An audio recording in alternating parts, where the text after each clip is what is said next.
Assalamualaikum warahmatullahi wabarakatuh.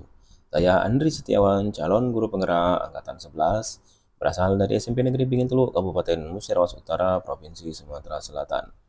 Dalam rekaman audio ini, saya akan membahas keterkaitan materi dalam modul 1.4 budaya positif, serta menyimpulkan peran saya dalam menciptakan budaya positif di sekolah. Seorang guru yang efektif perlu memiliki kemampuan untuk membangun budaya positif di lingkungan sekolah. Budaya positif ini dapat diwujudkan melalui penerapan beberapa konsep inti, seperti disiplin positif, memahami motivasi perilaku manusia, posisi kontrol guru, keyakinan sekolah atau kelas, dan penggunaan segitiga restitusi dalam penyelesaian masalah. Yang pertama, disiplin positif. Disiplin positif adalah cara menanamkan tanggung jawab pada siswa dan mendorong kesadaran diri melalui nilai-nilai kebajikan. Disiplin ini lebih menekankan pada pengendalian diri yang dilakukan secara internal, bukan karena paksaan, ujian, ataupun hukuman. Yang kedua, guru perlu memahami motivasi perilaku manusia.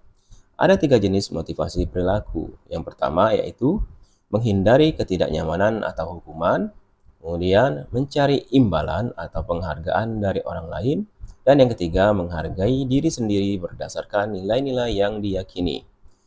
Dengan memahami ketiga jenis motivasi ini, guru dapat mengidentifikasi jenis motivasi yang dimiliki oleh siswa dan berusaha untuk mengembangkan motivasi internal yang lebih stabil dan berkelanjutan. Lalu yang ketiga adalah posisi kontrol guru.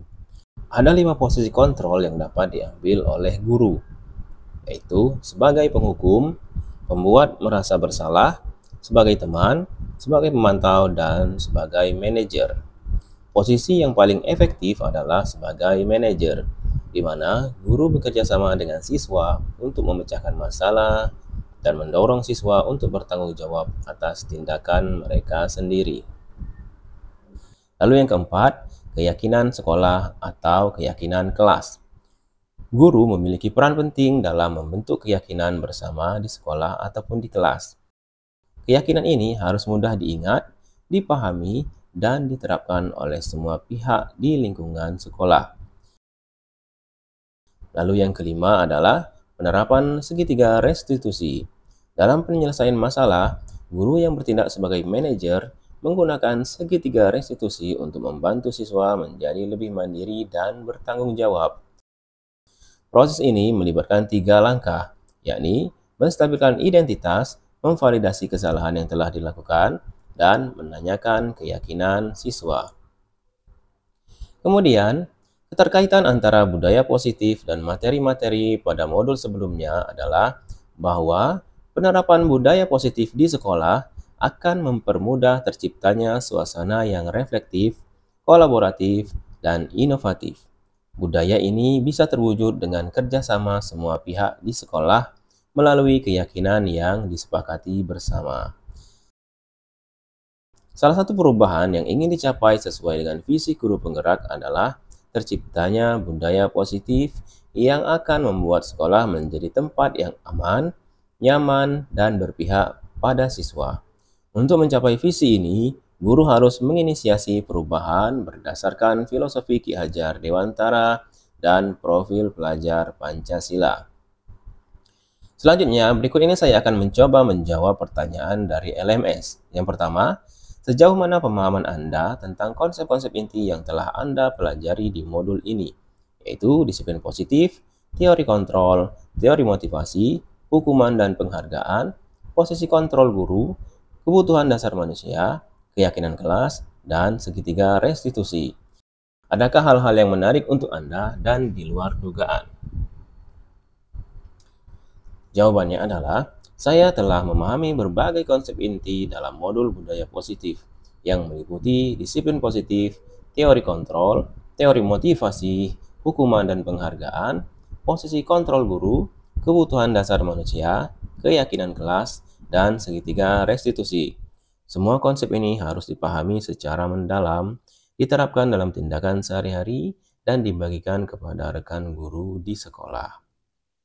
Lalu pertanyaan yang kedua, Perubahan apa yang terjadi pada cara berpikir Anda dalam menciptakan budaya positif di kelas maupun di sekolah Anda setelah mempelajari modul ini? Jawaban saya adalah, yang menarik dan yang mengejutkan bagi saya adalah saat mempelajari motivasi perilaku manusia. Ternyata penghargaan dapat memiliki dampak negatif bagi siswa, seperti merusak hubungan, mengurangi keakuratan, menurunkan motivasi, dan bersifat menghukum. Lalu pertanyaan yang ketiga, pengalaman seperti apakah yang Anda alami terkait penerapan konsep-konsep inti dalam modul budaya positif, baik di lingkup kelas maupun sekolah Anda?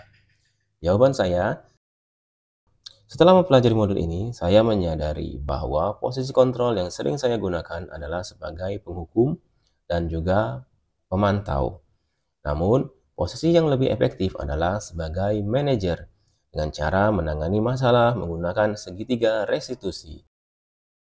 Saya mencoba menerapkan segitiga restitusi pada siswa yang sering bolos dengan melalui 3 langkah: menstabilkan identitas, memvalidasi kesalahan, dan menanyakan keyakinan mereka.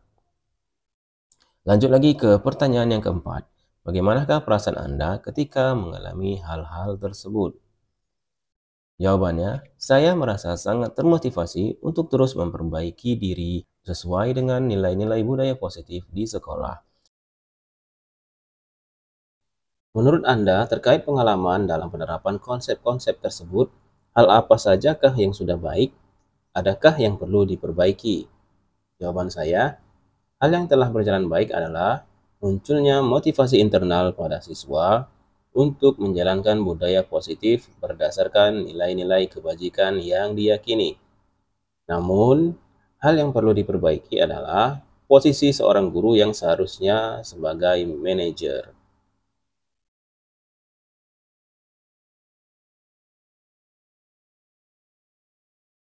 Pertanyaan keenam, sebelum mempelajari modul ini, ketika berinteraksi dengan murid, berdasarkan 5 posisi kontrol, posisi manakah yang paling sering Anda pakai?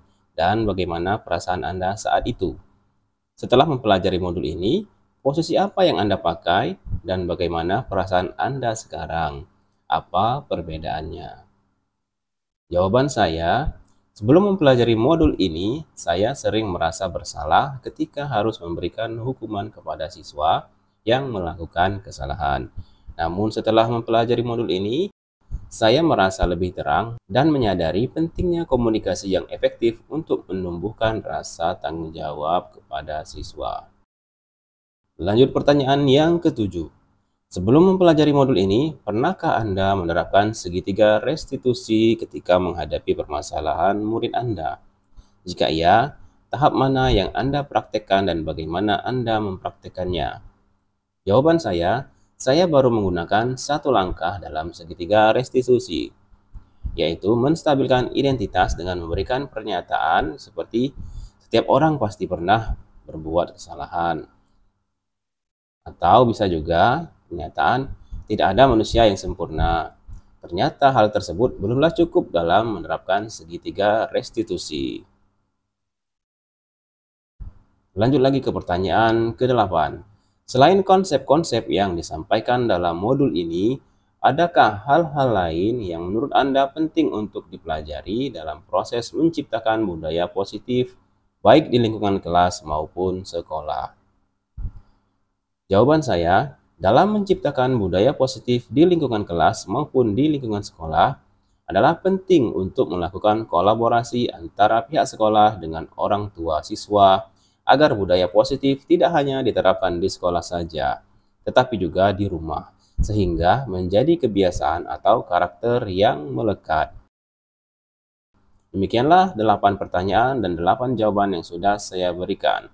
Semoga audio ini dapat bermanfaat dan menginspirasi. Sampai jumpa lagi. Wassalamualaikum warahmatullahi wabarakatuh.